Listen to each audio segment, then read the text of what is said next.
Magandang umaga po sa inyong lahat. Welcome po sa aking YouTube channel, ang Jose Ortida Agri TV. Para mga kaibigan, kasi po tag-ulan na kanyang pagtubo. So ito hindi masyado. Sa umagang ito ay mayroon po akong ipakikita sa inyo ang tunay na kalagayan sa buhay magsasaka dito sa aming bayan. Ang barangay po namin, Barangay Nueva Esperanza, Binondo, Bohol. Malaki pong kawalan sa buhay ng magsasaka pag hindi tayo makapag-ani ng palay. Kaya nang nangyayari sa atin dito, wala po kaming maaning palay dahil po sa tindi ng El Niño. So nakikita niyo mga kaibigan, ito po ating palayan. Yung palay natin ay pinakinabangan na natin, pinakain na lang natin sa ating alagang baka. Kasi po wala na po, no? Halos lahat na mga rainfed areas dito sa northeng bahagi ng Bohol, dito po sa aming bayan, walang-wala talaga yung palayan dito. Dito sa Bohol, lahat ng mga rainfed areas na dapat sana mag-ani sa buwan ng Abril, walang maani. So sa mga lowland areas, mayroon namang mga mababang bahagi na nag-aani sa buwang ito, nakapag-ani sila ng konti, pero hanggang iyan lang sa 50% yung naani nila o kakaunti lang naani nila dahil po sa tindi ng El Niño. Mga kaibigan, maasahan po natin na sa darating na mga buwan tataas ang presyo ng palay dahil po yung mga palay ay galing na po sa ibang lugar. Talagang tataas po ang presyo. Ang bayan po namin mga kaibigan ay isa po sa marami ng land areas po namin na nagtatanim ng palay. Pag kami po ay makapag-ani o mayroong magandang panahon at makapag-ani kami, talagang babagsak ang presyo ng palay dahil po sa dami ng maani namin, dahil po sa laki ng aming land areas. So mga kaibigan, ito po ang tunay na kalagayan namin dito. Noong first cropping, nakapag-ani naman kami ng konti, pero hanggang dyan lang sa mga 50 to 60% yung naani naming palay. So talagang wala. So mga kaibigan, kailangan po sa panahon ito, mayroon po tayong gagawin.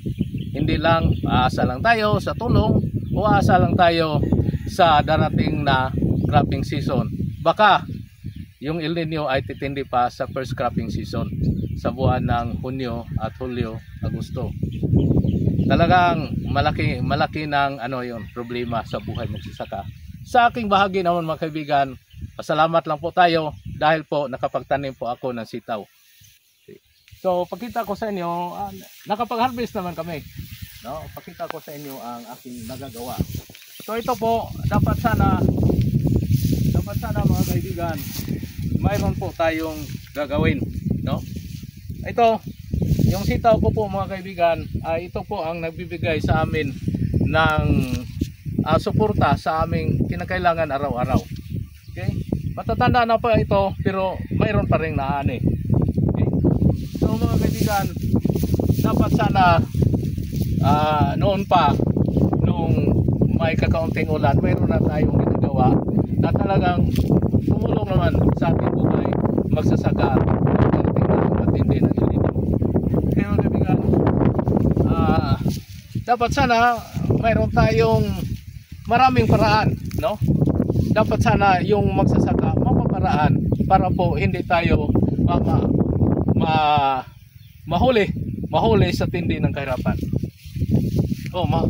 Okay mga kaibigan, tuloy po tayo. So ito po ang aking sitawan,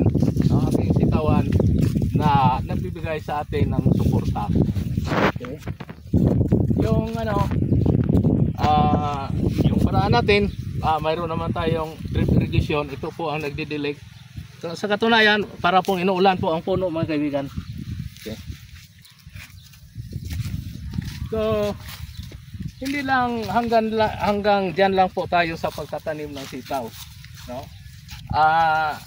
nag-aalaga pa rin naman tayo ng mangga. Okay?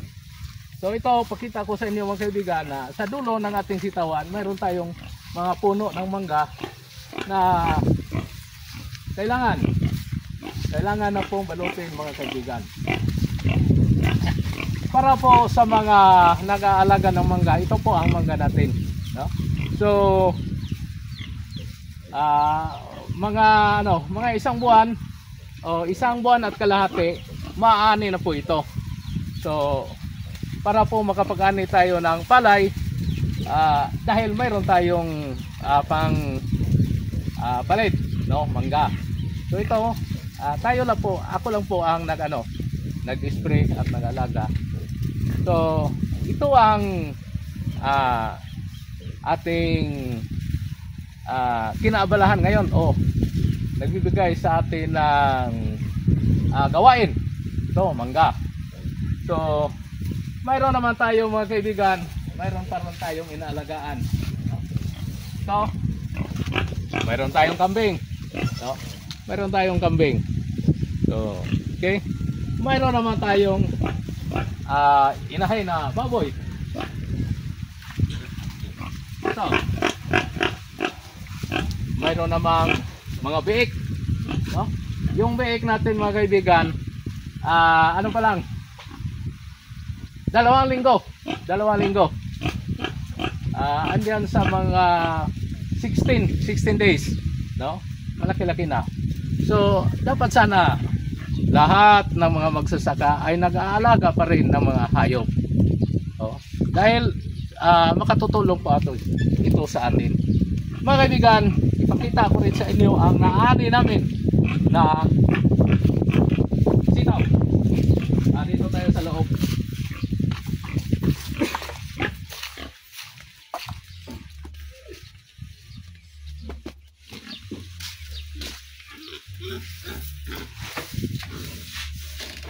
Mga kaibigan, ito po ang naani natin sa ating sitaw.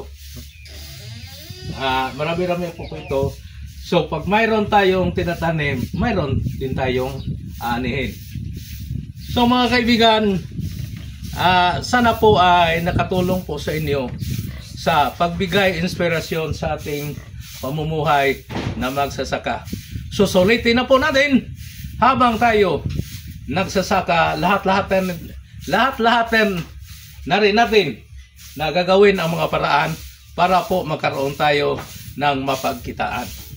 Sana po ay nagustuhan nyo ang video ito at huwag nyo kalimutan na mag-shares, mag-comments at mag-likes at pagtagaan nyo lang ang ating mga advertisement para po makatulong kayo sa akin sa pagpalago ng aking mga proyektong pang-agrikultura. Hanggang dyan na po, magandang umaga at masayang araw sa inyong lahat.